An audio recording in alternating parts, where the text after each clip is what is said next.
বেশিরভাগ মানুষ রমাদান মাসে রোজা রেখে তাকওয়া অর্জন করতে পারেন না।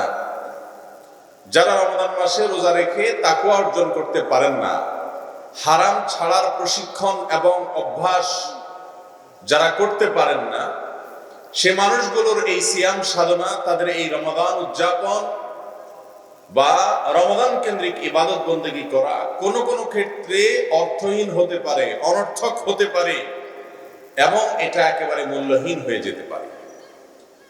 মুহতারাম হাজরিন, কোন সেই হতভাগা রোজাদার যাদের রোজা আল্লাহ তাআলার কাছ থেকে কোনো সওয়াব, আল্লাহর কোনো সন্তুষ্টি এনে দিতে পারেই না, বরং সে রোজা অনেকটা অনর্থক, অর্থহীন কাজের মতো। এই সম্পর্কে নবী করিম সাল্লাল্লাহু আলাইহি সাল্লাম বলেছেন, মাল্লাম ইয়াদা কাওলা যুরি ওয়াল আমাল বিহি, যে ব্যক্তি মিথ্যা কথা এবং মিথ্যা কাজ, প্রতারণা, ধোঁকা, মানুষকে ঠকানো, 2 নাম্বারি, এই সমস্ত কাজ যে ব্যক্তি পরিহার করলো না রোজা রেখে, একদিকে সে রোজা রাখছে, অপরদিকে সে অন্যান্য গুনাহ করছে, এরকম যদি কেউ করে, ফালাইসা লিল্লাহি হাজাতুন আইয়াদা তাআমাহু ওয়া শারাবাহ, তাহলে এই রোজাদার ব্যক্তি না খেয়ে যে কষ্ট করলো এবং তৃষ্ণা থাকা সত্ত্বেও তৃষ্ণা নিবারণ করলো না, পান আহার কোনোটাই করলো না, তার এই পান এবং আহার ত্যাগ, এটাতে আল্লাহর কোনো বিশেষ প্রয়োজন নাই। অর্থাৎ এটা একরকম উপবাস থাকা আর তৃষ্ণার্ত থাকা, এটার কোনো মূল্য আল্লাহর কাছে পাওয়া যাবে না। যদি কেউ রমজান মাসে রোজা রাখে কিন্তু পাশাপাশি সমস্ত পাপের দুয়ারও খোলা রাখে। অন্য এক হাদিসে আসছে, নবী করিম সাল্লাল্লাহু আলাইহি সাল্লাম বলেছেন, আসিয়ামু জুন্নাহ, রোজাটা হলো ঢালের মতো। তরবারির আঘাত থেকে যেরকম মানুষকে ঢাল বাঁচায়, ঢাল দিয়ে মানুষ যেরকম আত্মরক্ষা করে, এমনি ভাবে রমজান মাসের রোজা রাখার মাধ্যমে, সিয়াম পালন করার মাধ্যমে জাহান্নামের আযাব থেকে মানুষ নিজেকে বাঁচাতে পারে। কিন্তু সাধারণ ঢাল যেরকম তরবারির আঘাত থেকে মানুষকে বাঁচায়, তখন যদি ঢালটা অক্ষত থাকে, যদি ঢালটা অক্ষত না থাকে, ভাঙা ঢাল হয়, তাহলে ভাঙার ভেতর দিয়ে তরবারির আঘাত লেগে যেতে পারে, ওই ঢাল তাকে পরিপূর্ণ রক্ষা করে না। ঠিক একই ভাবে নবী সাল্লাল্লাহু আলাইহি সাল্লাম বলেছেন, রমজান মাসে কেউ রোজা রাখলো, রোজা রেখে সিয়াম পালন করে সে যদি হারাম কাজ কাম না ছাড়ে, গুনাহের কাজ, পাপের কাজ যদি না ছাড়ে, তাহলে শুধু সাহরি আর ইফতার করে রোজার স্ট্রাকচার তৈরি করে তেমন কোনো লাভ নাই। কারণ এই রোজাও জাহান্নাম থেকে বাঁচানোর জন্য ভাঙা ঢালের মতো পরিপূর্ণভাবে জাহান্নাম থেকে বাঁচাতে পারবে না। অতএব কিয়ামতের ময়দানে আমাদের এই কষ্ট করে রাখা রোজাগুলো, এই সওমগুলো আল্লাহ তাআলার কাছে এর বিনিময়ে যেন আমরা পাই, সেটা কি আমরা সবাই চাই কি চাই না?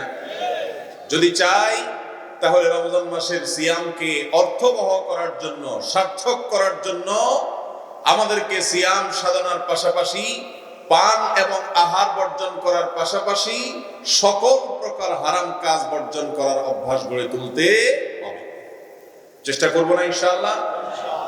যদি আপনি একদিকে রোজা রাখছেন, আবার অপর দিকে মোবাইলে হারাম কোন ফিল্ম দেখছেন, নাটক দেখছেন, সিনেমা দেখছেন, কোন পরনারীর ছবি দেখছেন, হারাম কোন সম্পর্ক কারোর সাথে করছেন, চ্যাট করছেন কারোর সাথে, টেলিভিশনে খারাপ কিছু দেখছেন, কাস্টমারের সাথে ধোঁকাবাজি করছেন, প্রতারণা করছেন, তাকে ঠকাচ্ছেন, ওজনে কম দিচ্ছেন, সুদ ঘুষের কারবার করছেন, নানামুখী অপরাধের যে কাজ আছে সেগুলোর কোনোটা করছেন, তাহলে আপনার এই রোজা রাখাটা অনেকটা অর্থহীন হয়ে যেতে পারে, অনেকটা মূল্যহীন হয়ে যেতে পারে।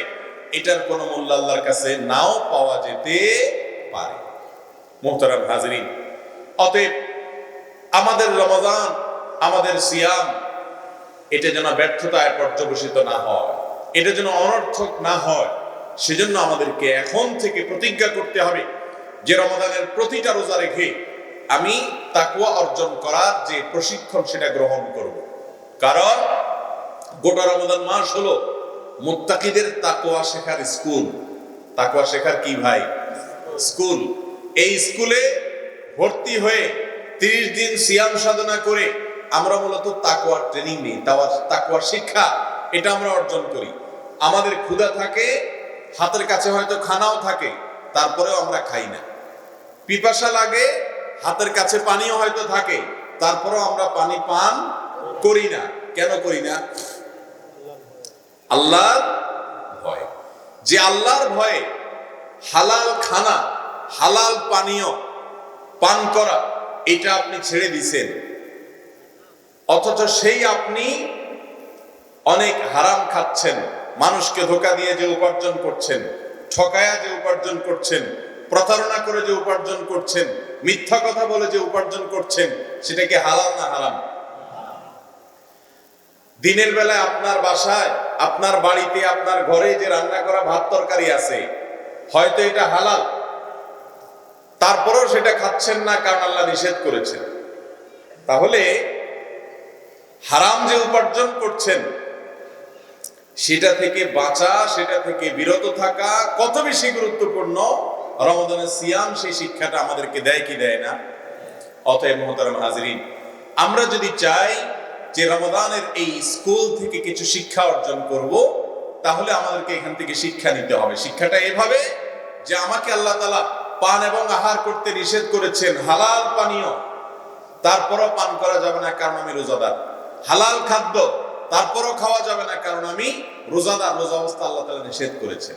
তো যে আল্লাহর ভয়ে পান এবং আহার ছাড়তেছি, সে আল্লাহর ভয়ে ঘুষ ছাড়তে হবে, সে আল্লাহর ভয়ে সুদ ছাড়তে হবে, সে আল্লাহর ভয়ে মানুষকে ঠকানো যাবে না, সে আল্লাহর ভয়ে মানুষকে ওজনে কম দেওয়া যাবে না, সে আল্লাহর ভয়ে প্রতারণা করা যাবে না, সে আল্লাহর ভয়ে মিথ্যা কথা বলা যাবে না, সে আল্লাহর ভয়ে কোনো প্রকার হারাম কাজ করা যাবে, সে আল্লাহর ভয়ে কারো আইল ঠেলা যাবে না, সে আল্লাহর ভয়ে মোবাইলে খারাপ কিছু দেখা যাবে না, সে আল্লাহর ভয়ে টেলিভিশনে হারাম কিছু দেখা যাবে না, সে আল্লাহর ভয়ে মুখ খারাপ করা যাবে না, সে আল্লাহর ভয়ে কোনো প্রকার অন্যায় কাজ করা যাবে। যে ব্যক্তি রমজানে রোজা রেখে সকল প্রকার গুনাহ এবং পাপের কাজ ছাড়তে পারলো, এই ব্যক্তি আল্লাহর খাতায় সবচেয়ে সৌভাগ্যবান মানুষ, সফল রোজাদার, সার্থক রমাদান পালনকারী মানুষ হয়ে গেল। এই ব্যক্তির রোজা এটা তার জান্নাত পর্যন্ত তাকে নিয়ে যাবে, মুত্তাকি বানিয়ে ছাড়বে। আল্লাহ তাআলা আমাদের সবাইকে মুত্তাকি হওয়ার তৌফিক দান করুন। আমরা সবাই মুত্তাকি হতে চাই কি চাই না? যদি চান তাহলে রমজান মাসে রোজা রেখে কোন লোক আপনার সাথে যদি ঝগড়া করতে আসে, তাহলে জবাবে তাকে কোনো খারাপ কথা বা পাল্টা কোনো কিছু বা জবাব দেওয়া যাবে। কারণ নবী করিম সাল্লাল্লাহু আলাইহি সাল্লাম বলেছেন, যদি কেউ রোজা রাখে আর এই রোজাদারের সাথে কেউ যদি ঝগড়া করে, রোজাদারের সাথে কেউ যদি কি করে, ঝগড়া করতে আসে, এমন কোন কথা বলে যে কথা বলার কারণে তার মেজাজ গরম হয়ে যায়, তার ঝগড়া করতে ইচ্ছা করে, তারপরও সে যদি বলে রোজাদার হিসেবে ইন্নী সায়েম, নবী করিম সাল্লাল্লাহু আলাইহি ওয়াসাল্লাম শিখিয়ে দিয়েছেন যে তুমি রোজাদার আছো, কেউ তোমাকে খারাপ কথা বলতেছে, কেউ তোমাকে একটা গালি দিছে, কেউ তোমাকে ঝগড়া করতে উদ্বুদ্ধ করছে, প্ররোচিত করছে, তোমার মেজাজ গরম হয়েছে, কিন্তু তোমার মাথায় আছে যে তুমি রোজাদার। রোজা রাখা মানে হলো হারাম এবং খারাপ কাজ, বদঅভ্যাস, এগুলা ছাড়ার পরিকল্পনা করা, প্ল্যান করা, অভ্যাস করা, ট্রেনিং নেওয়া। তো তুমি সাথে সাথে ওই ব্যক্তিকে বলবে ফালিয়াকুল ইন্নী সায়েম, ওই লোকটাকে বলবা, ভাই তুমি আমাকে একটা গালি দিয়া, একটা খারাপ কথা বলে, একটু ঝগড়া করে আমার মেজাজ গরম করে দিচ্ছ, আমি চাইলে তোমার জবাব দিতে পারি, কিন্তু দিব না, কারণ আমি রোজাদার। আমি কি? অতএব রোজা শুধু এই উদরের হয় না, পেটের রোজা হয় না, শুধু রোজা শুধু পিঠের হয় না, রোজা শুধু পানাহার এবং যৌনতা বর্জন করেই হয় না। রোজা চোখের হয়, রোজা কানের হয়, রোজা হাতের হয়, রোজা পায়ের হয়, রোজা মনের হয়, রোজা নাকের হয়, রোজা মুখের হয়, প্রত্যেকটা অঙ্গ প্রত্যঙ্গের কি হয়? রোজা। কারণ যেটাকে আমরা রোজা বলতেছি, কোরআন হাদিসের ভাষা সেটাকে বলা হয়েছে সওম বা সিয়াম। এই সিয়াম মানে বিরত থাকা, বিরত থাকা, না করা, পান না করা, আহার না করা এবং যৌন চাহিদা পূরণ না করা। এই তিনটা না করার মাধ্যমেই শুধু রোজা সীমাবদ্ধ নয়, নবী করিম সাল্লাল্লাহু আলাইহি ওয়াসাল্লামের যে হাদিসগুলো আমরা শুনলাম জানলাম, সেগুলোর আলোকে বোঝা যায় আমাদের প্রতিটি অঙ্গ প্রত্যঙ্গের সিয়াম আছে। মনের রোজা হলো কি? মনকে বিরত রাখা। ওই যে পেটকে যেরকম পানাহার থেকে বিরত রাখছেন, মনটাকে বিরত রাখতে হবে খারাপ চিন্তা থেকে। কোত্থেকে বিরত রাখতে হবে? খারাপ কোনো কিছু চিন্তা মনে করা যাবে না রোজা রেখে। চোখের রোজা হলো চোখ দিয়ে হারাম কিছু দেখা যাবে, কানের রোজা হলো কান দিয়ে হারাম কিছু শোনা যাবে না। মুখের রোজা হলো মুখ দিয়ে হারাম কিছু বলা যাবে, হাতের রোজা হলো হাত দিয়ে হারাম কোনো কাজ করা যাবে, পায়ের রোজা হলো এই পাওকে হারাম কোনো কাজে ব্যবহার করা যাবে। যে ব্যক্তি তার সমস্ত অঙ্গ প্রত্যঙ্গের রোজা রাখতে পারলো, যে ব্যক্তি তার সমস্ত অঙ্গ প্রত্যঙ্গকে হারাম থেকে বাঁচিয়ে রাখতে পারলো, এই ব্যক্তির রোজাই শুধু সার্থক হবে, এই ব্যক্তির রোজাই সফল হবে, এই ব্যক্তির রোজাই তাকে শেষ হাসি হাসাবে, এই ব্যক্তির রোজা তাকে কিয়ামতের ময়দানে স্বয়ং আল্লাহর কাছ থেকে সরাসরি পুরস্কার পাইয়ে দিবে। এই ব্যক্তির রোজা তাকে জান্নাতের একটা স্পেশাল গেট, রাইয়ান জান্নাত, সেই গেট দিয়ে প্রবেশ করাবে ইনশাআল্লাহ। আল্লাহ তাআলা আমাদের সবাইকে শুধুমাত্র পেটের রোজা নয়, বরং আমাদের শরীরের প্রতিটি অঙ্গ প্রত্যঙ্গের সিয়াম, প্রতিটি অঙ্গ প্রত্যঙ্গের রোজা রাখার তৌফিক দান করুন, বলুন আমিন। মুহতারাম হাজিরিন, আমাদের সমাজে শত শত হাজার হাজার লক্ষ লক্ষ মানুষ রোজা রাখে, কিন্তু বেশিরভাগ মানুষের রোজা হয় শুধুমাত্র পেটের রোজা। চোখের রোজা হয় না, হাতের রোজা হয় না, মুখের রোজা হয় না, কানের রোজা হয় না। অতএব পুরো অঙ্গ প্রত্যঙ্গের রোজা রাখতে হবে। যদি আপনি সমস্ত অঙ্গের রোজা রাখতে পারেন, তাহলে রমজান মাসে আপনার তাকওয়ার ট্রেনিং হয়ে যাবে। রমজানের পরে দেখবেন একটা খারাপ কাজ করতে গেলে আপনার হাত আগায় না, খারাপ কাজ করতে গেলে আপনার বিবেকে বাধা দেয়, কারণ আপনি গোটা একটা মাস খারাপ ছাড়ার অভ্যাস গড়ে তুলছেন। হঠাৎ করে খারাপে যাইতে আপনার বিবেকে বাঁধবে। এভাবে মানুষ ভালো হওয়ার ট্রেনিং এবং প্রশিক্ষণ নিয়ে থাকে। ইসলাম এই বছরে একটা বড় মৌসুম এবং সিজন আমাদেরকে দিয়েছে। 30 দিনের এই বিশাল বড় মৌসুম দিয়েছে, যেন এই মৌসুমটাতে আমরা প্রতিটা মিনিট, প্রতিটা সেকেন্ড, প্রতিটা দিন, প্রতিটা রাতকে আল্লাহর নাফরমানি থেকে বাঁচার যে রিহার্সেল, আল্লাহর নাফরমানি এবং হারাম থেকে বাঁচার যে কসরত, এটার যে চেষ্টা, এটার যে সাধনা, এটা করে করে করে করে আমরা যেন মুত্তাকি হতে পারি। আর যদি মুত্তাকি হতে পারে, তাহলে আপনার রোজা সার্থক হবে। আমরা রোজা কেন রাখি ভাই? রোজা কেন রাখি? সিয়াম আমরা পালন করি যে কেন করি? সিয়ামের উদ্দেশ্যটা কি? আল্লাহর সন্তুষ্টি এটা চূড়ান্ত উদ্দেশ্য না, এটা হলো শেষ উদ্দেশ্য। সিয়াম এবং রোজার একটা প্রাথমিক উদ্দেশ্য আছে, সেটা হলো তাকওয়া অর্জন করা। কি করা ভাই? আল্লাহ কোরআনে বলেছেন, কুতিবা আলাইকুমুস সিয়াম, তোমাদের উপরে সিয়াম বা রোজাকে ফরজ করা হয়েছে। কামা কুতিবা আলাল্লাযীনা মিন ক্বাবলিকুম, যেভাবে তোমাদের পূর্ববর্তীদের উপর রোজা ফরজ করা হয়েছিল। লাআল্লাকুম তাত্তাকুন, কেন রোজা ফরজ করা হয়েছে?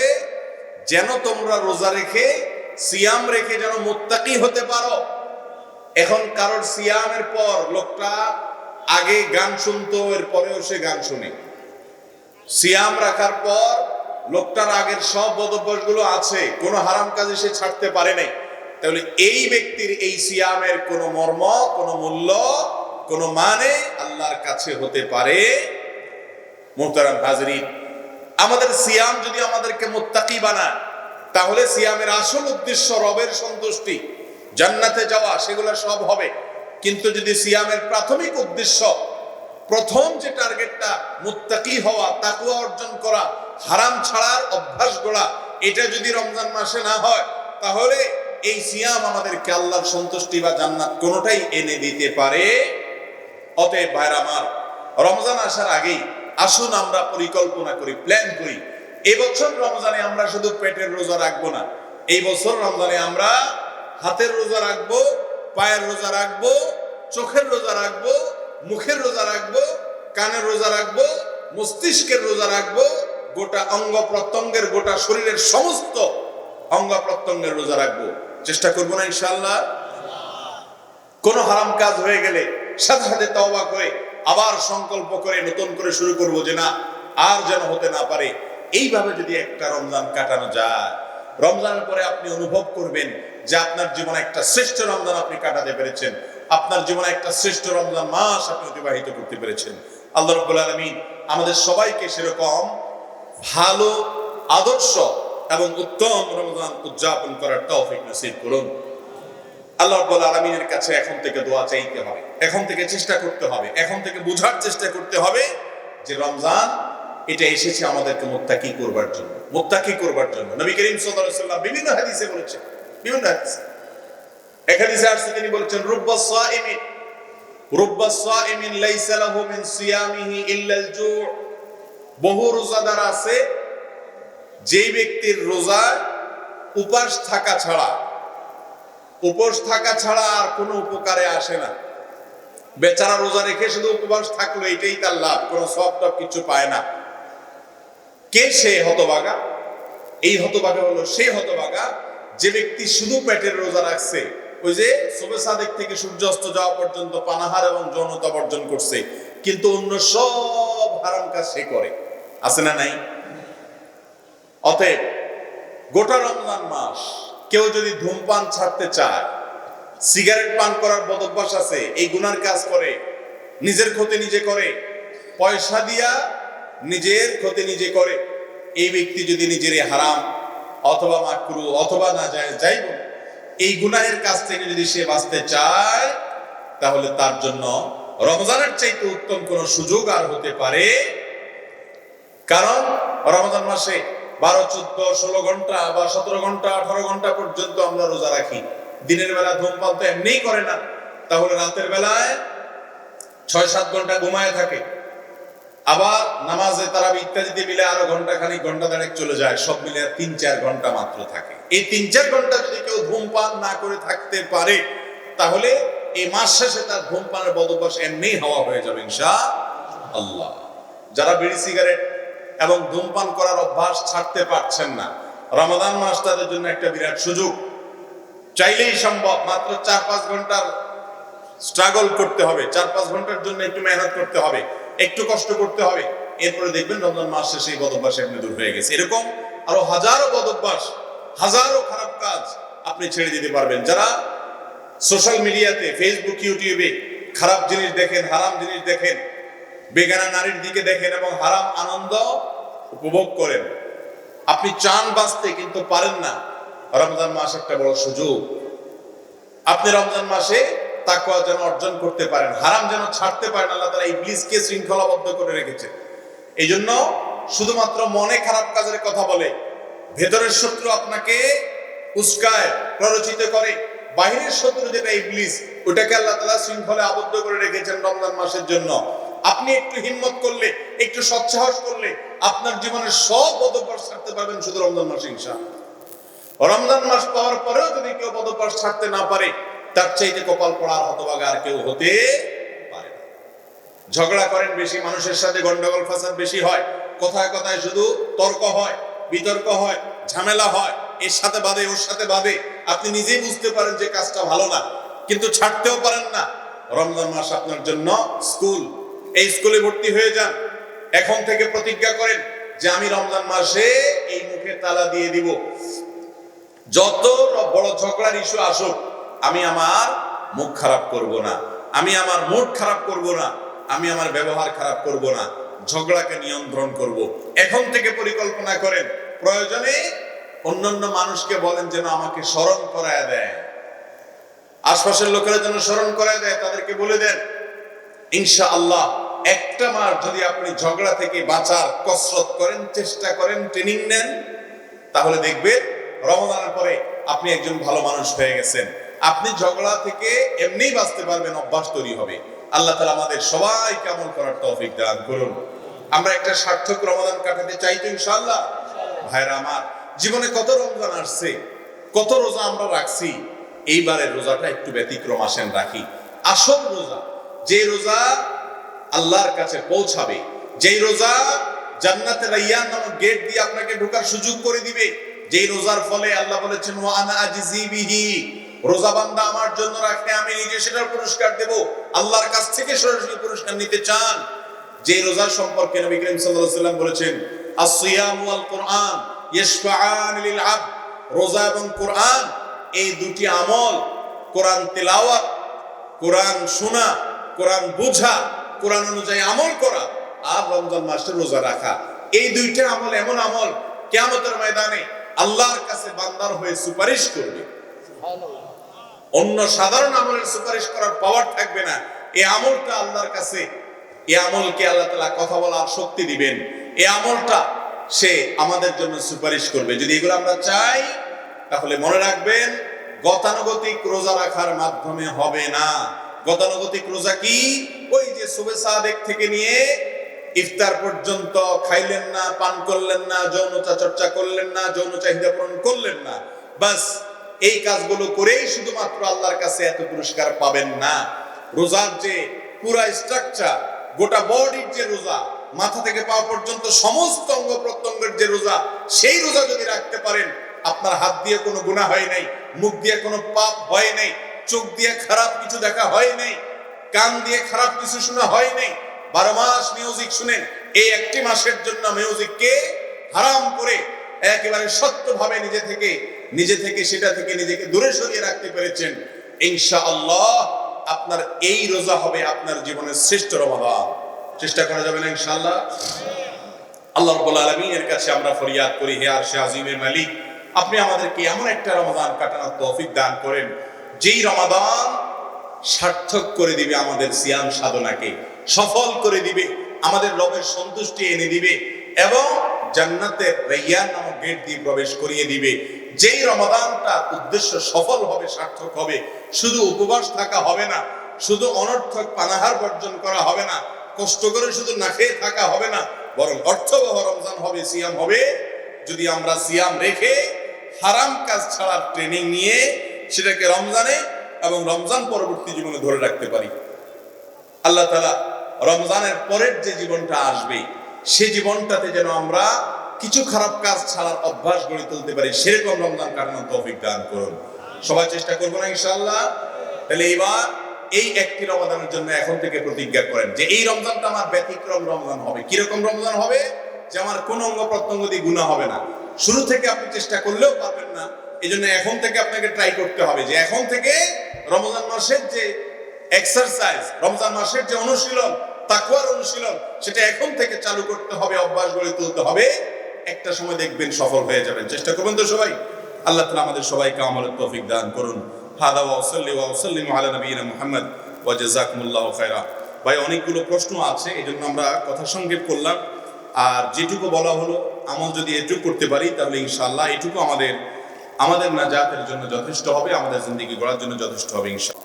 শাওয়াল মাসের রোজার গুরুত্ব ও ফজিলত জানাবেন এবং এর নিয়ম কি, সময়সীমা জানাবেন। শাওয়াল মাসের যে রোজা, এই রোজা সুন্নাত। নবী করিম সাল্লাল্লাহু আলাইহি ওয়াসাল্লাম শাওয়াল মাসে 6টি রোজা রাখার নির্দেশ আমাদেরকে করতেন ওই মাস উপলক্ষে।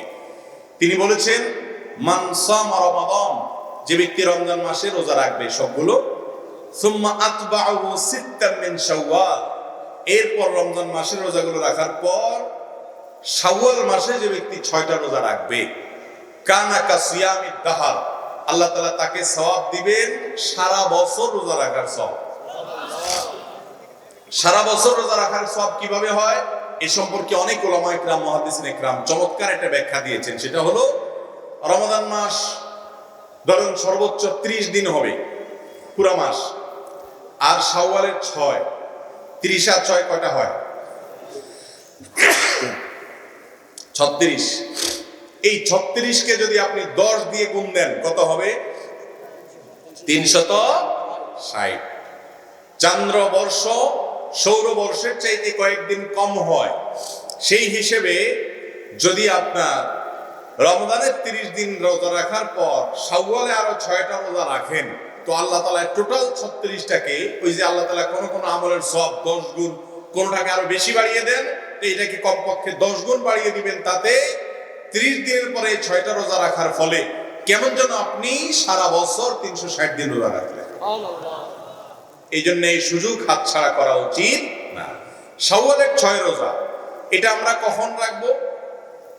আমরা ঈদের দিন, ঈদ উপলক্ষে যে দিন রোজা রাখা হারাম, সেদিন বাদে এরপরে পুরো গোটা মাসের যে কোনো দিন আমরা রাখতে পারবো।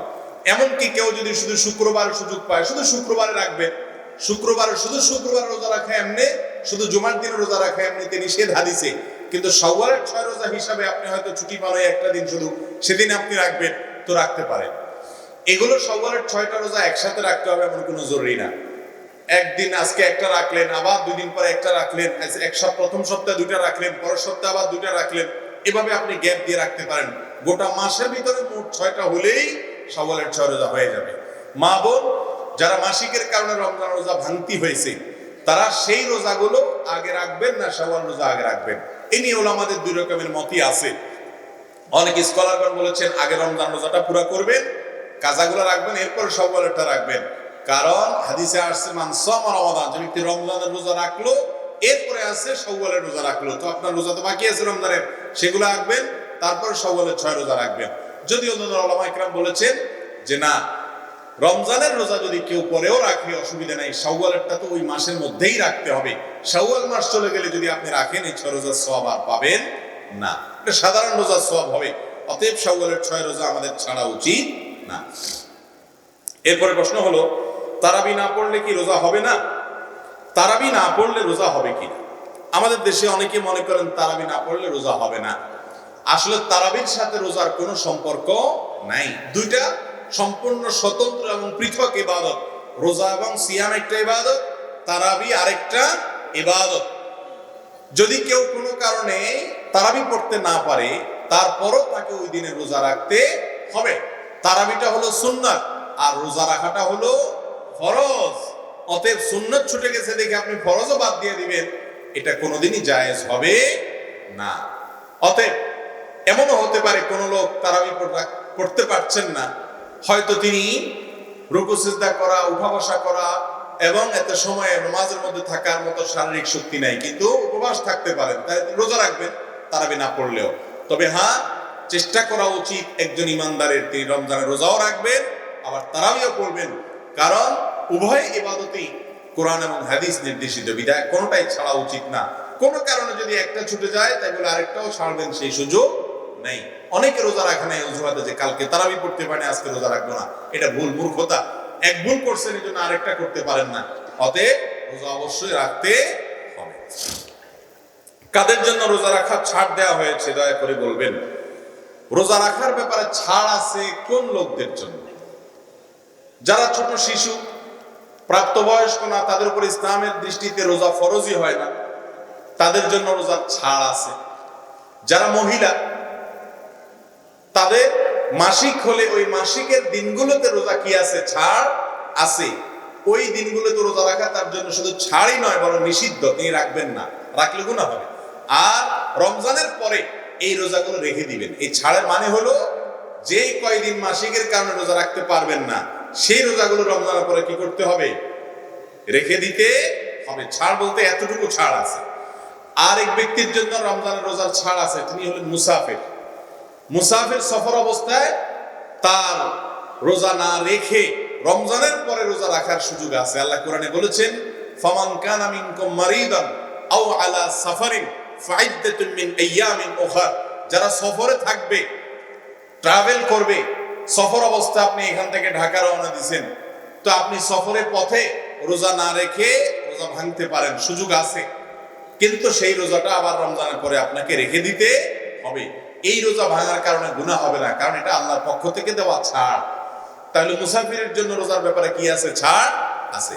আর যদি আপনি বলেন সফর অবস্থায় আমি ছাড় নেব না, বরং রোজাটা রাখবো, তো সেটাও আপনি করতে পারেন, অসুবিধা নাই। আর আরেক প্রকার মানুষের জন্য রোজা ছাড় আছে রমজানের, তারা হলেন বৃদ্ধ মানুষ। এমন বৃদ্ধ যে তাদের রোজা রাখার কোনো ক্ষমতা নাই, সারাদিন না খেয়ে থাকার মতো শরীরের অবস্থা নাই। এইরকম মানুষ যে রোজা রাখার শারীরিক সক্ষমতা একদম শেষ, অথবা অসুস্থ, পুরোপুরি বৃদ্ধ না কিন্তু এত অসুস্থ যে এই মুহূর্তে রোজা রাখা তার দ্বারা সম্ভব না, তাহলে এই ব্যক্তির জন্য রোজা রাখার ব্যাপারে ছাড় আছে। ছাড় মানে হলো তখন তিনি রোজা না রাখবেন, রমজানের পরে তাকে আল্লাহ যখন সুস্থ করবেন তখন যেই কয়টা রোজা ভাঙা গেছে, রাখা হয় নাই অসুস্থতার কারণে, সে কয়টা রেখে দিতে হবে। আর যদি বৃদ্ধ মানুষ হয়, বার্ধক্যের কারণে রোজা রাখতে না পারেন, তাহলে তিনি তো আর পরে রাখার সক্ষমতা বা ক্ষমতা তার থাকার কথা নয়। তাহলে তিনি ওই কয়টা রোজার জন্য ফিদিয়া দিবেন। কি দিবেন? ফিদিয়া। একজন করে মিসকিনকে একদিনের খাবার দিবেন। ফিতরা যেটা দেই আমরা, একটা করে ফিতরা দিবেন, তাতে ইনশাআল্লাহ তিনি দায়মুক্ত হবেন। তাহলে 4 শ্রেণীর মানুষের জন্য রোজা রাখার ব্যাপারে ছাড় আছে। কয় শ্রেণীর মানুষ? এক হলো ছোট শিশু অথবা মস্তিষ্ক বিকৃত হলে সে ব্যক্তিও এর মধ্যে পড়ে। দ্বিতীয়ত হলো নারীরা যদি মাসিক হয় এবং সন্তান প্রসবের পরে যে রক্ত হয় ওইটা যদি দেখা যায় নেফাস, তো এই দুই টাইমে নারীরা কি করবেন না? রোজা রাখবেন না। আর 3 নম্বর হলো মুসাফির, সফরে যদি থাকে। 4 নম্বর হলো অসুস্থ ব্যক্তি অথবা এত বৃদ্ধ মানুষ যে রোজা রাখার ক্ষমতা নেই। এই 4 শ্রেণীর মানুষের জন্য রোজা না রাখার ছাড় আছে, কিন্তু মাসিকের কারণে রোজা ভাঙে গেলে সেগুলো পরে রেখে দিতে হবে। সফরের কারণে রোজা ভাঙে গেলে সেগুলো পরে রেখে দিতে হবে। বৃদ্ধ মানুষ বার্ধক্যের কারণে রোজা রাখতে না পারলে সেই ব্যক্তিকে পরবর্তীতে যদি তিনি সুস্থ হওয়ার আর আশা না থাকে, তাহলে তার পক্ষ থেকে মিসকিনদেরকে ফিতরা পরিমাণ খানা দিয়ে দিতে হবে। তাতে কি হয়ে যাবে? তার রোজা আদায় হয়ে যাবে ইনশাআল্লাহ। এরপরে প্রশ্ন, রমজানের সময়সূচি ক্যালেন্ডারে রোজার নিয়ত, সাহরি, ইফতারের কিছু দোয়া দেওয়া থাকে, সেগুলো কি পড়া যাবে? আমাদের দেশে রমজানের ক্যালেন্ডার গুলোতে দেখা যায়, ভাই বসেন, একটু বাতাস করতেছে, বসেন বসেন। আমাদের দেশে দেখা যায় রমজানের যে ক্যালেন্ডার গুলো থাকে, ক্যালেন্ডার গুলোতে রোজার দোয়া লেখা থাকে, নাওয়াইতু আন আসুমা গাদান। দেখছেন নি আপনারা? সকল ইবাদতে নিয়ত লাগবে। নিয়ত ছাড়া কোনো ইবাদত আল্লাহর কাছে গ্রহণযোগ্য হবে। ইন্নামাল আমালু বিন্নিয়াত, সমস্ত আমলগুলো নিয়তের উপর নির্ভরশীল। কিন্তু নিয়তের মানে কিন্তু নাওয়াইতু আন না। নিয়তের মানে কি না? নাওয়াইতু আন না। নিয়তের মানে ইচ্ছা। নিয়ত মানে কি করা? আপনারা মুখে বলেন না যে আমার এবার হজে যাওয়ার নিয়ত আছে, বলে না? এই যে নিয়ত আছে মানে কি নাওয়াইতু আন করছেন আপনি? নাওয়াইতু আন আযহাবা ইলাল হজ, এরকম কোনো কিছু বলছেন আপনি মুখে? আপনি মনে প্রতিজ্ঞা করছেন, টাকা পয়সা জমা টমা দিচ্ছেন, তার মানে আপনার মনে ইচ্ছা আছে আপনি কি করবেন এবার হজে। ওই মনের ইচ্ছাটাকেই বলা হয় নিয়ত। মনের ইচ্ছাটাকে কি বলে? আপনি আগামীকাল রোজা রাখবেন বা আজকের দিনে আপনি রোজা আছেন, এই মর্মে আপনি নিয়ত করছেন, বাস এটাই আপনার নিয়ত। মনে যে ইচ্ছা আছে এটাই কি? মুখে আলাদা উচ্চারণ করাটা এটা নিয়ত নয়। নিয়তের প্রকাশ, নিয়তের কথা আবার মুখে বলে দিতে হবে। সকল ইবাদতে সকল আমলে এরকম কোনো কথা হাদিসে আসে নাই। অতএব নিয়ত করা ফরজ, নিয়ত বলাটা কি না? ফরজ না। রমজান মাসে রোজা রাখার জন্য নিয়ত জরুরি। নিয়তটার মানে কি? আপনার মনে ইচ্ছা আছে যে আমি ভোর রাত্রে উঠবো, সারি খাবো, কালকে রোজা রাখবো, বাস এই যে মনে ইচ্ছা আছে এটাই নিয়ত আছে, বাস হয়ে গেছে। মুখে আর নাওয়াইতুয়ান পড়ার প্রয়োজন নাই। রোজা রাখার জন্য নাওয়াইতুয়ান পড়ার কথা না কোনো হাদিসে আছে, না কোরআনে আছে, না রাসূল আকরাম সাল্লাল্লাহু আলাইহি সাল্লাম এরকম কোন নাওয়াইতুয়ান পড়েছেন, না সাহাবীরা করেছেন। ইবাদতের ক্ষেত্রে কোরআন এবং হাদিসে যদি কোনো কিছু না থাকে তাহলে সেটা ক্যালেন্ডারে থাকলেও আমরা নিব না। এই জন্য দেখবেন ক্যালেন্ডারে এই নাওয়াইতুয়ানের শেষে কোনো হাদিসের কিতাবের নাম লেখা নাই যে বুখারী শরীফ, মুসলিম শরীফ, আবু দাউদ শরীফ, নাসাই শরীফ, এরকম কিছু লেখা আছে না? দেখিয়ে নাই। কারণ হলো এটার কোনো কি নাই, ভিত্তি নাই। কিন্তু আমরা মনে করি নাওয়াইতুয়ান না পড়লে কি হবে না, রোজা হবে।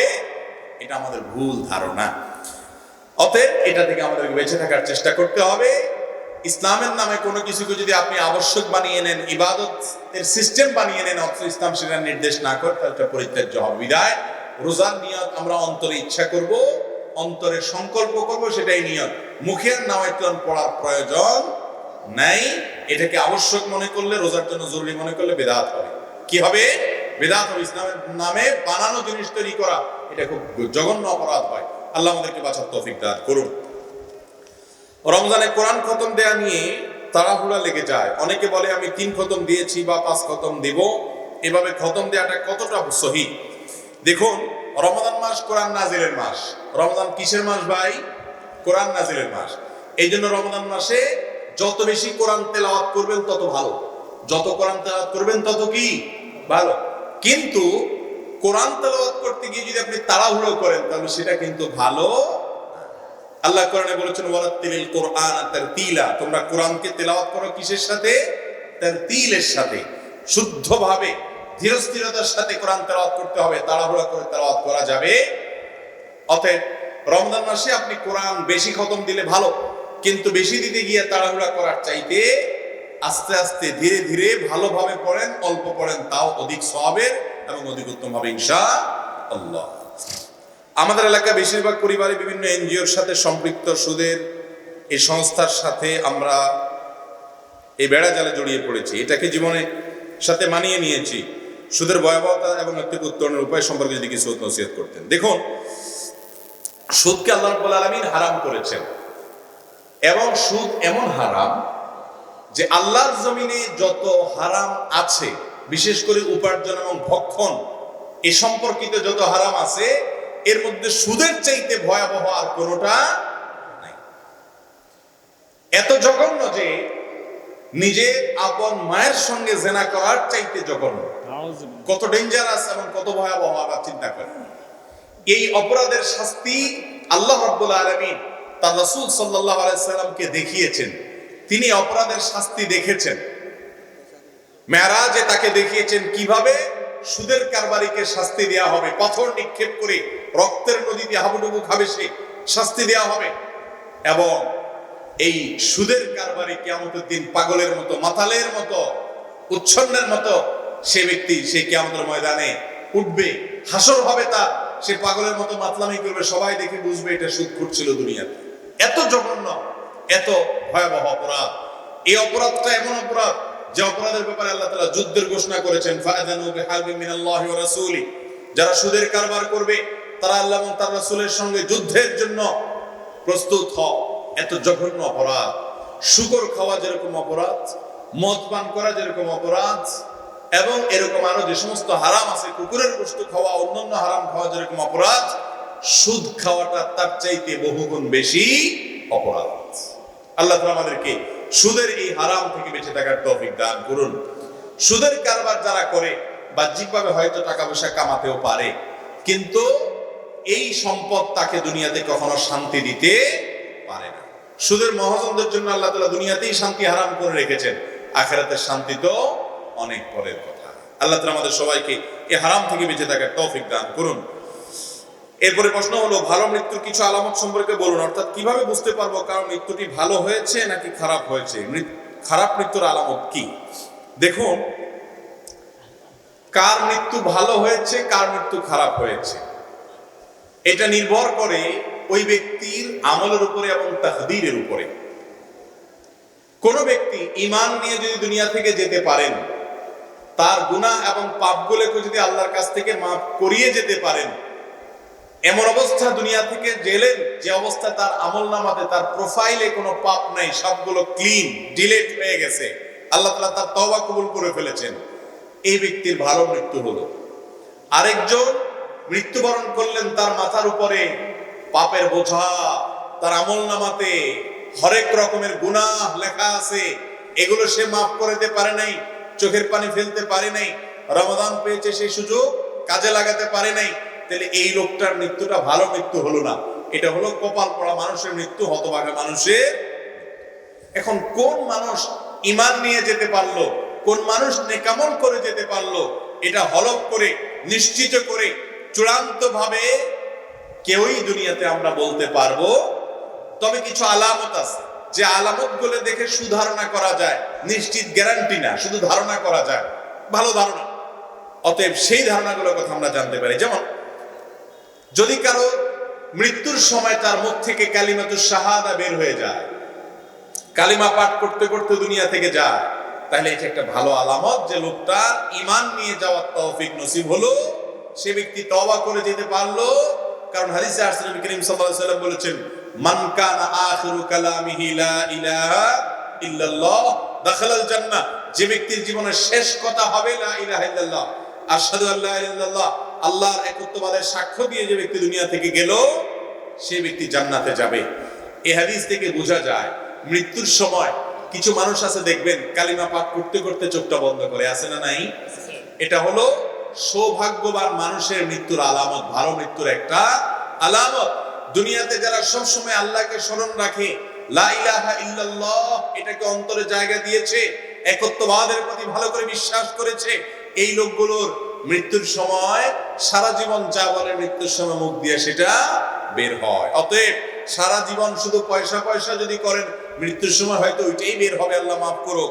এই জন্য বেশি বেশি ইমানের কথা বলতে হবে, কালিমাতুত তাওহীদ, কালিমাতুশ শাহাদার কথা বলতে হবে। আল্লাহ আমাদেরকে তৌফিক দান করুন। ইমানি মৃত্যু এবং ভালো মৃত্যুর দ্বিতীয় আলামত হলো কপালে মৃত্যুর সময় ঘাম চলে আসা। এই সম্পর্কে হাদিসে আছে, নবী করিম সাল্লাল্লাহু আলাইহি ওয়াসাল্লাম বলেছেন যে ঈমানদারের কপালে মৃত্যুর সময় ঘাম বের হয়। যে ব্যক্তির মৃত্যুর সময় তার কপালে ঘর্মাক্ত হয়েছে, কপাল ঘাম বের হয়েছে, সুধারণা করতে পারেন যে লোকটার ভালো মৃত্যু হয়েছে, ইমানের মৃত্যু হয়েছে।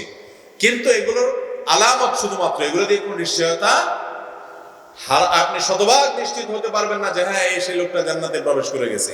এটা দেখে আপনি সার্টিফিকেট দিতে পারবেন না, শুধু সুধারণা করতে পারেন।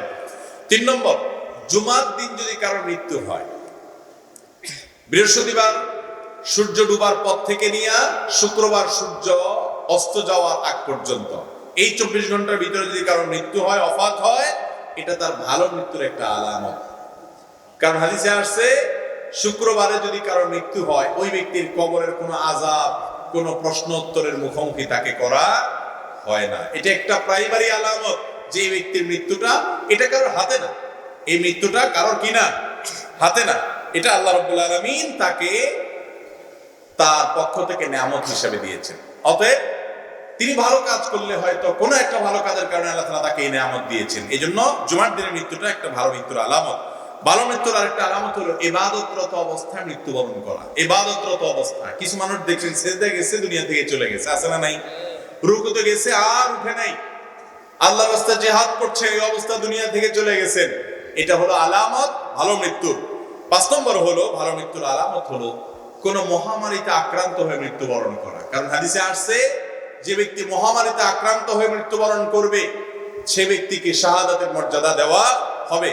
এরকম মহামারীর পাশাপাশি আরো কিছু মৃত্যুকে নবী করিম সাল্লাল্লাহু আলাইহি ওয়াসাল্লাম শাহাদাতের মৃত্যু বলেছেন। পানিতে পড়ে, পানিতে ডুবে, আগুনে পুড়ে, কোন গায়ে বা কোনো কিছুর নিচে চাপা পড়ে আকস্মিক যে মৃত্যুগুলো হয়, এগুলোকে শাহাদাতের মৃত্যুর কথা বলা হয়েছে। এই মৃত্যুগুলোকেও যদি ঈমানদার ব্যক্তির এরকম মৃত্যু হয়, সেটাকে আপনি ভালো মৃত্যু হিসেবে ধরে নিতে পারেন। 6 নম্বর, মেয়েদের জন্য সন্তান প্রসব করা অবস্থায় করার সময় যদি মৃত্যুবরণ করেন, সেটাও ভালো মৃত্যুর আলামত। কারণ মায়েরা সন্তান প্রসব করতে গিয়ে যদি দুনিয়া থেকে মারা যান, সেটাকে হাদিসের ভাষায় শাহাদাতের মৃত্যু বলা হয়েছে। তো এগুলো হলো মোটামুটি ভালো মৃত্যুর আলামত। আল্লাহ রাব্বুল আলামিন আমাদের সবাইকে, আমরা যেন ভালো মৃত্যু নসিব হয় আমাদের, আমরা যেন ঈমানের সাথে যেতে পারি, নেক আমলের সাথে যেতে পারি, সেই তৌফিক আল্লাহ তাআলা আমাদের সবাইকে দান করুন। মোহতারাম হাজরিন, নামাজের সময় হয়েছে মনে হয়।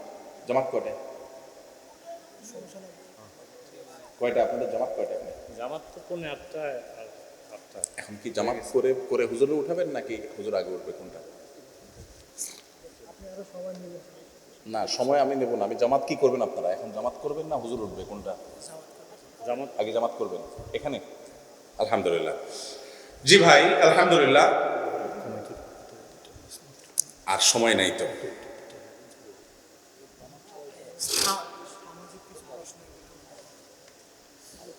আচ্ছা, 2টা প্রশ্নের জন্য অনুরোধ করছেন। ফরজ নামাজ জামাত আদায় করার পর ইমাম সাহেব কোনো মুনাজাত দেয় না, বিভিন্ন দোয়া পড়ে। সারা জীবন দেখলাম মুনাজাত দেয়, এখন দেয় না। দয়া করে কোরআন হাদিস কি বলে জানাবেন, এলাকাবাসীকে উপকৃত হবে। দেখেন, ফরজ নামাজ সালাম ফেরানোর পর নবী করিম সাল্লাল্লাহু আলাইহি ওয়াসাল্লাম অনেকগুলো দোয়া পড়তেন, অনেকগুলো জিকির করতেন। এটা সুন্নাত। যেমন আল্লাহুম্মা আনতাস সালাম ওয়া মিনকাস সালাম তাবারাকতা ইয়া যাল জালালি ওয়াল ইকরাম, এটা পড়তেন। আস্তাগফিরুল্লাহ আস্তাগফিরুল্লাহ আস্তাগফিরুল্লাহ 3 বার, এটা পড়তেন। এরপরে আয়াতুল কুরসি পড়তেন, একবার সূরা ইখলাস, একবার সূরা ফালাক, একবার সূরা নাস পড়তেন। আল্লাহুম্মা আইন্নী আলা যিকরিকা ওয়া শুকরিকা ওয়া হুসনি ইবাদাতিকা, এটা পড়তেন। আরো অনেকগুলো জিকির এবং দোয়া নবী করিম সাল্লাল্লাহু আলাইহি ওয়াসাল্লাম প্রত্যেক ফরজ নামাজের পরে পড়তেন।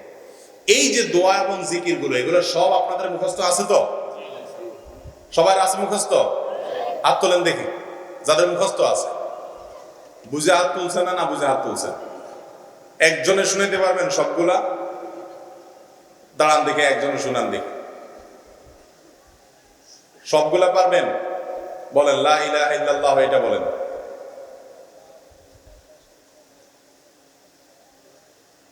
লাহুল মুলকু, হ্যাঁ আরো আছে, লা ইলাহা দিয়ে আরো আছে, আরো আছে, বলেন। না না, লা ইলাহা দিয়ে আরো আছে, সেটা বলেন। এইটা তো বলছেন, এটা ছাড়া আরো আছে। বসেন, বুঝা গেছে, হাত না বুঝে তুলছেন আপনারা। লা ইলাহা ইল্লাল্লাহু মুখলিসিনা লাহুদ্দিন ওয়ালাউ কারিহাল কাফিরুন, এটা একটা আছে। লা ইলাহা ইল্লাল্লাহু লা না'বুদু ইল্লা ইয়্যাহু লাহুন নি'মাতু ওয়াল ফাদলু ওয়াল সানাউল হাসান, এটা আরেকটা আছে। আপনি একটা লা ইলাহা দিয়ে বলছেন, লা ইলাহা দিয়ে কয়েকটা আছে। বুঝা গেছে, আপনারা বেশিরভাগ মানুষ না বুঝে হাত তুলছেন। পাঁচ ওয়াক্ত নামাজের পর আমাদের নবীজি সাল্লাল্লাহু আলাইহি ওয়াসাল্লাম অনেকগুলো দোয়া জিকির করতেন, সেগুলো আমাদের দেশে বেশিরভাগ মানুষ জানেই না, পড়া তো পরের কথা। নামাজের পর দোয়া এমনিতে কবুল হয়, হাদিসে আসছে যে কোনো নামাজের পর কি হয়, দোয়া কবুল হয়। সেই হিসাবে আপনার কখনো আল্লাহর কাছে কিছু চাওয়া দরকার, আপনি আল্লাহর কাছে দোয়া করতে পারেন, কোনো অসুবিধা নাই, বরং দোয়া কবুলের জায়গা এটা। কিন্তু নামাজ সালাম ফেরানোর পরে ইমাম সাহেব সাথে আপনারা সবাই একসাথে হাত তুলবেন, ইমাম সাহেব আপনাদেরকে মুনাজাত করাবেন। একটা হলো দোয়া করা, আর একটা হলো কি করানো। ইমাম সাহেব আপনাদেরকে সবাইকে দোয়া করাবেন, এরকম কোনো কিছু নবী করিম সাল্লাল্লাহু আলাইহি সাল্লামের হাদিস থেকে আমরা কখনো পাই নাই। কথা কি বুঝাতে পারছি? এগুলো আমরাও করছি, বুঝি নাই, পরে দেখছি যে হাদিসে নাই কোথাও। নবী করিম সাল্লাল্লাহু আলাইহি সাল্লাম মদিনাতে 10 বছর ইমামতি করে নামাজ পড়েছেন। কয় বছর? 10 বছরে প্রতিদিন 5 ওয়াক্ত করে নামাজ হলে 10 বছরে প্রায় 18,000 ওয়াক্ত হয়। কত ওয়াক্ত হয়? 18,000 ওয়াক্ত। হাদিস সম্পর্কে যাদের ধারণা আছে তারা বলতে পারবেন, নবীজির জীবনে কোনো কাজ যদি একবার করেন সেটা হাদিসে শত শতবার চলে আসছে, শত শত সাহাবীরা এটা বর্ণনা করছেন। এত বছর, এত হাজারবার তিনি নামাজ পড়াইছেন। তিনি যদি আমাদের মতো এরকম সালাম ফেরানোর পর মুসল্লিদেরকে সাথে নিয়ে আল্লাহুম্মা আমিন বলে রেডিমেড মুনাজাত তুলতেন আর নামাইতেন, তাহলে শত শত হাদিস থাকতো। অথচ হাদিসের অনুবাদ বাংলা হয়ে গেছে। আপনি খুঁজে কোথাও দেখাতে পারবেন না। নামাজ অধ্যায় বুখারী, মুসলিম, তিরমিজি, আবু দাউদ, নাসাই, ইবনে মাজাহ, যত হাদিসের কিতাব আছে বাংলা হয়ে গেছে। ইসলামিক ফাউন্ডেশন বাংলা করে ফেলছে। জেলাতে ফাউন্ডেশন কার্যালয়ে গেলেই পাবেন। একটু কিতাবগুলা খুলে দেখেন তো, নামাজ অধ্যায় রাসূল আকরাম সাল্লাল্লাহু আলাইহি সাল্লাম কোনদিন সাহাবীদেরকে সাথে নিয়ে এইভাবে, আমাদের মতো এইভাবে সবাইকে নিয়ে সম্মিলিত এই ট্র্যাডিশনাল বা রেডিমেড দোয়া করছেন কিনা? এর উত্তর হলো না, কোন হাদিস এরকম পাওয়া যায়। এখন আপনি বলবেন আমাদের বাপ দাদাদের করে আসছে, বাপ দাদা অনেক কাজই করে আসছে, সব কাজ ভুল করেন নাই ওনারা, বেশিরভাগ তো ভালো করছেন। দুই একটা ভুল ওনাদের হইতে পারে কি পারে না? আমাদের বাপ দাদারা কি নবী রাসূল ছিল? নবী রাসূল থাকলে বলেন যে তাদের ভুল হয় নাই, ওনারা তো মানুষ ছিলেন। আমাদের যেরকম ভুল হতে পারে ওনাদেরও কি ছিল ভুল।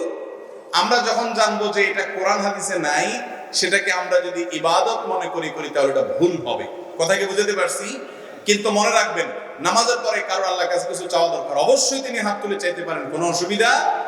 কিন্তু ওই যে রেডিমেড মোনাজাত না, যে হুজুর উঠান হাত উঠান আমরা সবাই উঠালাম, কি করলেন কিছুই বুঝলাম না, আবার নামালেন আমরা সবাই নামা ফেলাম, এই না মোনাজাত আমাদের? এই মোনাজাতের নির্দেশ কিন্তু কোরআন হাদিস আমাদেরকে দেয় নাই। আমরা যার যার দোয়া আল্লাহর কাছে নামাজের পরে যতক্ষণ খুশি করতে পারি। আপনার একটা মনে দুঃখ আছে, ব্যথা আছে, আপনি নামাজের পরে দোয়া দুরূদ জিকির আজকার গুলো শেষ করলেন, এরপর দুই হাত তুলে লম্বা সময় আল্লাহর কাছে দোয়া করলেন, অবশ্যই ভালো কাজ, কোনো অসুবিধা নাই। কিন্তু যে হুজুর দিকে তাকায় থাকবেন, হুজুর হাত উঠেছে, কেউ যদি ওই টাইমে একটু দোয়া জিকির গুলা করে, ডান পাশে গুতা মারবেন, ওটা মানে হুজুর হাত উঠেছে। আবার হুজুর নামায় ফেলছেন, হয়তো হুজুরের আজকে 4-5টা জিনিস আল্লাহর কাছে চাওয়া দরকার, চাওয়া শেষ, আপনার চাওয়া বাকি আছে, আরো চাইতেছেন, তখনও পাশ থেকে দেখবেন একজন বুঝে দিচ্ছি হুজুর নামাইছে নাও। এটারে কয় রেডিমেড মোনাজাত। এটারে কি মোনাজাত বলে? রেডিমেড মোনাজাত। এই রেডিমেড মোনাজাত নাই। মোনাজাত নিজেরটা নিজে আল্লাহর কাছে করবেন এবং যখন খুশি করবেন। নামাজের পরে করতেই হবে, আপনাকে হাত তুলতেই হবে নামাজের জন্য, এরকম কোনো কথা নাই। সালাম ফিরে ফেলছেন, নামাজ শেষ। সালাম ফিরে ফেলছেন মানে কি? নামাজ শেষ। এবারে কাজ কি? জিকির আজকার, দোয়া এবং সুন্নত নামাজ পড়া। এর পাশাপাশি দোয়াটা আপনার ইচ্ছা, আপনি করবেন যদি আপনার প্রয়োজন হয়, কম করবেন, বেশি করবেন, কোনোদিন করবেন, কোনোদিন করবেন না, এটা কিন্তু আপনার ব্যাপার। কিন্তু এটাকে যে সম্মিলিত রূপ দিয়ে নিছি, আমরা রেডিমেড বানাই নিছি, এই রেডিমেড মুনাজাত হাদিসে পাওয়া যায় নাই, কোথাও নেই। কথা কি বুঝাতে পারছি? আল্লাহ তাআলা আমাদেরকে বোঝার তৌফিক দান করুন। এরপর প্রশ্ন হলো, খতম মিলাদ কিয়াম 3 দিনা 4 দিনা 40 নাকি বিদআত? সঠিক কথা জানালে আপনার প্রতি এলাকাবাসী কৃতজ্ঞ থাকবে। দেখেন, খতম মিলাদ, খতম বেদাত হবে কেন ভাই? খতম মানে বুঝছেন? খতম মানে হলো যে আপনি কোরআনে কারীম পড়ে শেষ করলেন শুরু থেকে শেষ পর্যন্ত, এটা তো ভালো জিনিস। কোরআনে কারীম শুরু থেকে শেষ পর্যন্ত কি করলেন? পড়ে শেষ করলেন, এটা দোষের কোনো কিছু। কিন্তু হুজুর দিয়া কন্ট্রাক্ট করে কোরআন খতম পড়ানো, এটা নাজায়েজ কাজ, এটা গুনার কথা। এটা হুজুররা আমরা অনেক সময় বলবো না, কারণ এটা আমাদের নিজের পেটে নিজে লাথি মারার মতো কাজ। নিজের পেটে কেউ লাথি মারে বুঝুনি, এই জন্য আমরা বলি না আপনাদেরকে। কিন্তু সত্য কথা হলো, কোরআন তেলাওয়াত করা একটা ইবাদত, আর ইবাদত করে কোনো টাকা নেওয়াও জায়েজ নাই, দেওয়াও। হুজুর ভাড়া করে কোরআন পড়াইছেন, টাকাটা পুরাটাই জ্বলে গেছে, হুজুরও শেষ, আপনিও শেষ। কোরআন তেলাওয়াত আপনারটা আপনি করবেন, হুজুরেরটা হুজুরে করবে, কারোরটা কেউ করে দিবে। আর টাকা দিয়ে দুনিয়ার সবকিছু পাওয়া যায় না বাবা। যদি কোরআন তেলাওয়াত টাকা দিয়ে কোরআন যায়, তো নামাজ এত কষ্ট করে পড়ার দরকার আছে নি? টাকা দিয়ে রাখি দেন, নামাজ পড়ুক একজনে, কি বলেন হবে? অতএব কোরআন তেলাওয়াত যারটা সেই করবে। সারা জীবন পড়ে আসছেন, শুনেন, আমরাও ছোটবেলা মাদ্রাসা যখন পড়ছি, হুজুরদের সাথে সাথে বাড়িতে বাড়িতে যে কোরআন শরীফ পড়ে আসছি। 100 টাকা পাইছে হুজুর, 10 টাকা করে ভাগ করে দিয়েছে, আমরা লই আইছি। আল্লাহ মাফ করুক, বুঝি নাই তখন, কোরআন বেঁচে খাইছি। এটা জায়েজ না, এটা গুনাহ, সাচ্চা গুনাহ। আল্লাহ আমাদেরকে তওবা করার তৌফিক নসিব করুন। অতএব আপনারা এটা করবেন না। আর মিলাদের মধ্যে আমরা দুরূদ পড়ি, দুরূদ পড়া ভালো জিনিস, কিন্তু দুরূদের জন্য কিছু মানুষ একত্র হয়ে দাঁড়ায়, দলবদ্ধভাবে মিলাদ বসে বা দাঁড়ায়, এটাকে একটা মানে সম্মিলিত রূপ দেওয়া। নবী করিম সাল্লাল্লাহু আলাইহি ওয়াসাল্লাম, সাহাবীরা ওনারা দুরূদ পড়ছেন না পড়েন নাই? সেই দুরূদটা কি সবাই এরকম দুরূদের জন্য সবাইকে ডাকে একত্র করে একজনের সাথে সুরে সুর মিলিয়ে তালে মিলিয়ে করছে ওনারা? কোনো হাদিসে নেই। তো ইবাদত যেভাবে বর্ণিত আছে সেভাবে করতে হবে। আপনি যদি এটা নির্দিষ্ট একটা ফরম্যাট বানায় নেন, তাহলে এটার নাম হলো বানোয়াট বিদআত। এটার নাম কি? বিদআত। এটা করা যাবে না। আর 3 দিনা 40 4 দিনা, এগুলোর তো কোনো অস্তিত্ব ইসলামে নাই। এগুলো হিন্দুদের আপনার একটা খাবার আছে, এটাকে বলে হলো শ্রাদ্ধ। শ্রাদ্ধ থেকে এই 40 3 দিনা 7 দিনা এগুলো আসছে। যারা যুবক আছেন তারা গুগলে গিয়া তালিক বছর অকলা আকার দ পিঠে বড় দ লেখা গুগলে সার্চ দিবেন। এরপরে যে রেজাল্ট আসবে সার্চে সেটা পড়ে দেখবেন। আমি দেখছি বহুবার, শ্রাদ্ধ হিন্দুরা তাদের ধর্ম মতে যদি কোনো মানুষের মৃত্যু হয়, মৃত্যু হওয়ার পর তার পক্ষ থেকে যদি খাবার দাবার না খাওয়ায় তার ওয়ারিসরা মানুষদেরকে, তাইলে ওই ব্যক্তিকে নাকি স্বর্গে খাবার দাবার দেয়া হয় না, সেজন্য তারা শ্রাদ্ধ দেয়। এটা তাদের ধর্মীয় বিশ্বাস, তারা করে, করুক, তাদের ব্যাপার। ইসলাম আমাদেরকে এরকম কোনো কথা বলে? ইসলাম বলেছে যে ব্যক্তি মারা গেছে তার ওয়ারিসদেরকে সবাই খাওয়াবে এলাকাবাসী। কেন? কারণ তাদের মন খারাপ, রান্না বাড়া করার মানসিকতা নেই, তাদেরকে সবাই কি দিতে হবে? খানা। এখন আমাদের দেশে তাদেরকে খানা দেয়, ঠিক আছে, প্রথম 2-4 বেলা দিয়া, এরপরে গোটা এলাকার মানুষ গরু জবাই করে খাওয়াইতে বলে তারে। মানে 2-4 বেলা যা খাওয়াইলাম, এখন সুদে আসলে সব উঠে নিলাম। ঠিক না? ঠিক। এটা অনাচার, এটা ভুল। আপনার বাবা মারা গেছেন, দাদা মারা গেছেন, আপনি গরিব দুঃখীকে খাওয়াইতে চান, খুব ভালো কথা। একটা মাদ্রাসায় লিল্লা বোর্ডিং এ কিছু খাবার পাঠায় দেন, গরিবের বাসা বাড়িতে বাজার করে পাঠায় দেন। আপনি এই যে সামিয়ানা টাঙ্গাইয়া বিয়ার অনুষ্ঠানের মতো করে যে বিশাল বড় অনুষ্ঠান অ্যারেঞ্জ করলেন, মনে হচ্ছে যে আপনার বাপ মারা যাতে আপনি খুশি। মানুষ কখন খাওয়ায় জানেন? কখন খাওয়ায়? কি হলো? এটা আমাদের নিজেদের বানানো কালচার। নবী করিম সাল্লাল্লাহু আলাইহি সাল্লাম বা সাহাবীরা বা ইসলামের ইতিহাসের পূর্বসূরীরা কোথাও, কোরআনের কোথাও আমাদেরকে মানুষ মারা যাওয়ার পরে এইভাবে খাবার অনুষ্ঠান, তাও আবার 3 দিন 7 দিন 10 দিন নির্দিষ্ট করে এরকম দিনক্ষণ উদযাপনের কোন নির্দেশ দেয় নাই। এই বিদআতটা আমাদের সমাজের সবচেয়ে শক্তিশালী ভাবে প্রথিত এবং প্রতিষ্ঠিত। আমরা এটার বিরুদ্ধে কথা বলতে পারি না। বেশিরভাগ মানুষ নিজে জানে বেদাত, তারপর কিছু উপায় নাই, না খাওয়াইলে এলাকা মানুষ বলে কি বলবেন রাখি গেছে, আরে কারো একটা হাতও দোয়ায় না, আছে না নাই? তো এরকম বহুত কথা সমাজের মানুষ বলবে, তারপরে এগুলো করা যাবে। আমরা করব সেটা যেটা কোরআনে আছে এবং নবী করিম সাল্লাল্লাহু আলাইহি সাল্লামের হাদিসে, কোরআন হাদিসে নাই। এরকম কোন কথা মন গড়া যদি সমাজের সবাইও করে, তারপরও আমরা করব। আল্লাহ তাআলা আমাদের সবাইকে সুন্নাত মেনে চলার তৌফিক দান করুন। আপনি যদি বাপ দাদার অন্ধ অনুসরণ করেন, তো কিয়ামতের ময়দানে নাজাত পাবেন না। আপনি অন্ধ অনুসরণ করবেন কোরআন এবং হাদিসের, আল্লাহ এবং তার রাসূলের। কারণ আমাদেরকে আল্লাহ তাআলা বলেছেন, মা আতাকুমুর রাসূলু ফাখুযু, রাসূল যেটা দিয়ে গেছেন ওটা ধরো। বাপ দাদা যেটা দিয়ে গেছেন ওটা ধরতে বলেন নাই, বলছে কাটটা ধরতে, রাসূলেরটা। অতএব আমরা সুন্নাহ বিরোধী যা আছে সমাজে কালচার, সেগুলো বাদ দিব। অনেকে বলেন যে বাবা কোত্থেকে এসব হুজুর বার হইছে, এখন সব বলে ভুল বাপ দাদা। না, এটা ফালতু কথা। কোন হুজুর বলে না বাপ দাদা সব ভুল। বাপ দাদা 5 ওয়াক্ত নামাজ পড়ছে, আপনি কি 6 ওয়াক্ত পড়েন? বাপ দাদা গোটা রমজান রোজা রাখছে, আপনি কি শাওয়াল মাসে রোজা রাখেন? বাপ দাদা হজ করছে মক্কা মদিনায় গিয়া, আপনি কি হজ মুম্বাইতে যায় করেন? তাহলে বাপ দাদার সাথে সবকিছুই তো মিল আছে। 1000 মাসালার ভিতরে একটা দুইটার ভিতরে গড়বিল হয়, একটা দুইটা ওনাদের ভুল হইতে পারে না? ওনারা কি ফেরেশতা ছিলেন? ভুল হইতে পারে না?